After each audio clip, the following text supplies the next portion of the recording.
Sir, Rajya Sabha சீட்டு ஒரு மிகப்பெரிய ஒரு பிரச்சனையா வெடிச்சிருக்கு. 2யுமே தன்னுடைய கட்சிக்கு குடுத்திருக்காரு. குறிப்பாக தேமுதிக போர்க்கொடி தூக்கியிருக்காங்க. 2026 எலக்ஷன மனசுல வச்சுக்கிட்டு எடப்பாடி இப்படி பண்ணியிருக்காரு. நாங்களும் 2026 எலக்ஷன மனசுல வச்சுக்கிட்டு நாங்க பண்ணுவோம்னு பிரேமலதா அவர்கள் வந்து ஒரு பதிலடி குடுத்திருக்காங்க. இல்ல சார், நெருக்கடி குடுக்குறாங்களா சார்? எடப்பாடிக்கு வந்து பிரேமலதா நெருக்கடி குடுக்குறாங்களா? கண்டிப்பாக அவர் எதிர்பார்த்த அந்த ராஜ்யசபா சீட்டு இப்பொழுதே கிடைத்திருக்கணும் அப்படின்ற ஒரு ஆசை இருந்திருக்கும்.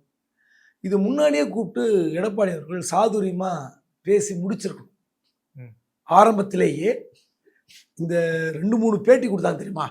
அதன் பிறகு எடப்பாடி ஒரு வார்த்தை விட்டுட்டார். என்னங்க சும்மா சும்மா அதே கேட்டுக்கிறீங்க, யாரையாவது சொல்கிறோமா? அதெல்லாம் இல்லைங்க அப்படின்ட்டார். ஆமாம் ஆமாம். அப்போது எழுதி கொடுத்தது அந்த அம்மா வைத்திருக்கிறாங்க, எந்த வருடம் என்பது தான் இல்லை. ஆமாம். அப்போது இந்த மாதிரி எழுதி கொடுத்தது உண்மையாக இருக்கும்போது எடப்பாடி என்ன செய்திருக்கணும்? கூப்பிட்டு வச்சு பேசி, பாருங்கள் எங்கள் கட்சியில் ஒரு நெருக்கடி இருக்குது, நாங்கள் பார்லிமெண்ட்டில் ஒரு 6-7 எம்பி ஜெயிச்சிருப்போம்னு நினச்சோம். ஸோ எம்பி பற்றாக்குறை இருக்குது, இந்த முறை நாங்கள் எடுத்துக்கிறோம், அடுத்த முறை தரோம், கூப்பிட்டு வச்சு பேசினாங்கன்னா இந்த பிரச்சனை இல்லை. அந்த அம்மா பேட்டி 4-5 முறை கொடுத்து எங்ககிட்ட ஆதாரம் இருக்குது ஒத்துக்கிட்டாங்கன்னு சொன்ன பிறகு இவரெல்லாம் மாற்றி பேசுனது பெரிய சிக்கல்.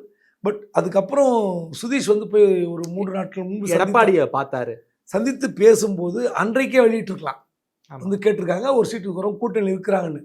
ஆனால் வெளியே போன பிறகு இவங்க அறிவித்தது அவங்களுக்கு கோபம் தீரவில்லை. 2வது அதை நாங்கள் ஏற்கிறோம்னா சொல்லணும். அடுத்த வருடம் 2026 ஏப்ரல் மாதம் தருகிற அந்த ராஜ்யசபா பதவியை நாங்கள் ஏற்கிறோம்னு சொல்லியிருக்கலாம். அதையும் அந்த அம்மா சொல்லாமல் ஜனவரி மாதம் முடிவு செய்ய என்பது ஆச்சரியமாக இருக்குது. ஒன்று அதை ஏற்கணும், இல்லை நாங்கள் ஏற்கலை, நாங்கள் வந்து எங்கள் கட்சியுடைய செயற்குழு பொதுக்குழு எல்லாம் கூட்டி முடிவெடுப்போம்னு சொன்னால் சரியாக இருக்கும்.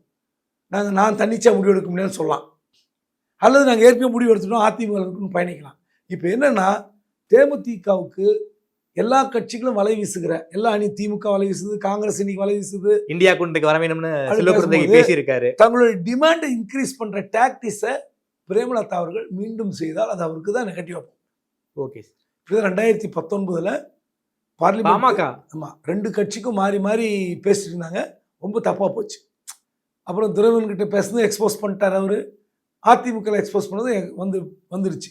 ஸோ நீங்கள் எல்லாரும் அப்படி தான் செய்கிறாங்க, நான் இல்லைன்னு சொல்ல, கூட்டணி என்பது அப்படி தான் பேசுவார்கள், எங்கே அதிகமான சீட்டு கிடைக்குதோ அங்கே போக வேண்டியதான், இல்லைன்னு சொல்ல. ஆனால் உங்களோட நம்பகத்தன்மை மக்களிடையே போனால் கிரெடிபிலிட்டி போயிடுச்சு, அதனால் வந்து சிக்கலாகும். அதனால் இது வந்து எப்படி டீல் பண்ணணும் அவங்களுக்கும் தெரியாமல் நம்மனும் போய் இப்படி பண்ணுங்க அப்படி பண்ணுங்கன்னு சொல்கிறதுக்கு இல்லை, இதை கரெக்டாக டீல் பண்ணிக்கலாம். அதிமுகவும் கோட்டை விட்டுச்சு, தேமுதிகவும் கோட்டை விட்டுது.